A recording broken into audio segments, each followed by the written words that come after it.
Hey guys, what's going on? John here from What's Spinning, here tonight to chat about this new Phoebe Bridgers album, Punisher. Phoebe Bridgers is an LA-based singer-songwriter who, in her early days, I kind of was under the impression that her music wasn't going to be for me. She was just churning out this very emotional, very downtrodden, very soft on the ears folk music, which I liked a lot in high school, but just not so much these days. However, around the time of her Killer EP, I thought that there might be a little bit more to Phoebe that meets the eye. I especially love the track Georgia. I thought that was beautiful. Now, while a little one-dimensional, I did enjoy her debut album, Stranger in the Alps, as well. Like I said, a lot of the album was the same sort of very dreary, very somber folk music over and over again. I kind of wanted Phoebe to really just branch out a little bit like she did on tracks like Motion Sickness and Smoke Signals and my personal favorite,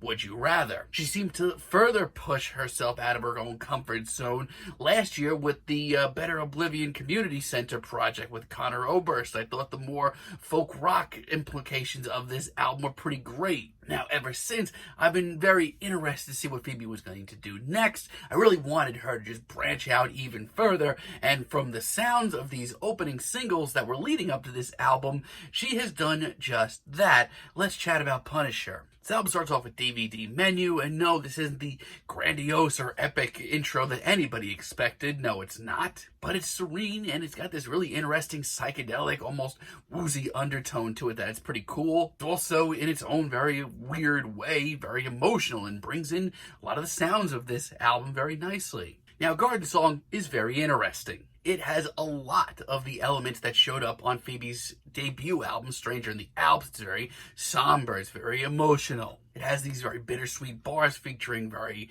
sharp one-liners, but it also brings in a lot of new elements as well. It's very hard to place and genuinely strange at times. It's very hazy. It shows Phoebe driving into recurring dreams and nightmares, all with a lot of very surreal imagery surrounding it. It's an odd track. It's not as straightforward or easy to digest on anything on her debut album, but for me, this is the path that I really wanted her to go down. And I know I'm just the biggest sucker in the world for this, but I honestly think Kyoto is one of the best tracks that Phoebe's ever wrote. On her debut album, I was desperate for her to break out and bring in a little oomph between some of these tracks that were just teary-eyed ballads after another. This, in every way, is exactly what I wanted to hear. Phoebe has been a passionate performer since day one, but this may just be her most passionate yet. Between the impassioned chorus and these triumphant trumpets, honestly, this is the closest thing that Phoebe Bridgers is going to get to writing an anthem. And the best part is, everything that made her debut album so charming is still on display here. The lyrics that she brings in here about taking time off in Japan in between touring over there and what she did and what she saw, it's actually pretty telling and charming and just makes me want to break out and get to see the world, once everything goes back to normal. Punisher, on the other hand, is much more quiet, much more pensive. But because Phoebe has gone back and forth here and changed up her sound just enough, it's honestly a lot more powerful, at least to me. I love the dual vocals here and the use of vocal effects. It does continue to have that very surreal, very hazy, very dreamy quality to it, but Phoebe's lyrics are just the amount of reality that we need to come back down to earth. It's interesting, and I know a lot of this album was really influenced by Elliott Smith, and you could really see that here. 2020, this year, while it's been ridiculous and strange, it continues to be an absolute feast for the softer side of singer-songwriters and indie folk. Halloween, as far as a deep cut goes, might be my favorite track here. When this album gets quiet, it gets staggeringly quiet, ridiculous. It's incredibly effective, and Halloween overall is lyrically one of the most interesting tracks here. Between quirky one-liners from Phoebe and this ongoing idea of Halloween being this day where you can be anything you want, or whoever you want, it's a feast once again. And Conor Oberst's vocals towards the end of this track bring in a nice little haunting extra layer of this track. Him and Phoebe have worked together plenty of times in the past. They did a whole album together. It just really kind of wraps up nicely. Chinese Satellite, on the other hand, is one of the more straightforward tracks here. It's a song that goes deep into faith and spirituality, or lack thereof. However, what makes this track so interesting is there is a deep want to have faith, to believe. Even if Phoebe never seems to get there on this track, it's still very intense. More than ever, I feel like I really know where Phoebe's coming from. I feel like I know her. And I continue to love these updated instrumentals. It's just helping me from not nodding off or missing anything.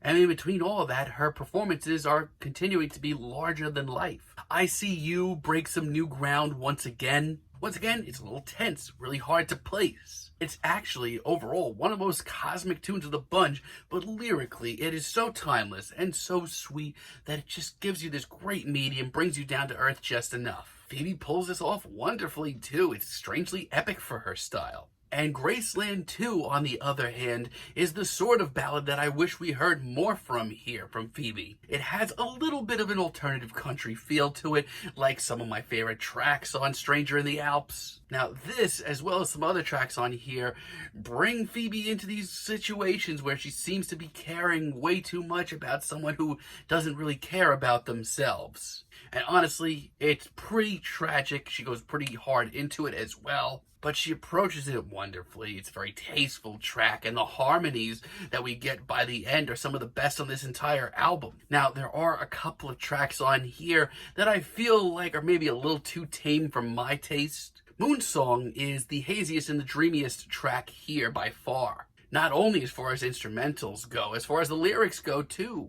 It's a really strange combination that Phoebe has brought together for this album. It works for her, but I mean, you are taking these very hazy, very cosmic instrumentals and ushering them in alongside these very human, very relatable lyrics. The pacing on Moonsong, though, just isn't for me. It's just a little too slow for my liking. And Savior Complex, I don't know, I'm not really into this track as much as I really want it to be. Once again, Phoebe here goes into that white knight syndrome again. And lyrically, it is tender and tragic. But this is the absolute most boring and tame instrumental here. It's the kind of one that I really was hoping she would steer clear from completely. I mean, the violin is a nice touch, but this is by far my least favorite track here. However, I mean, if this is Phoebe at her worst, she's still come so far in so little time. And boy, oh boy, does she knock it out of the park with this album's finale, I Know the End. This is a crushing,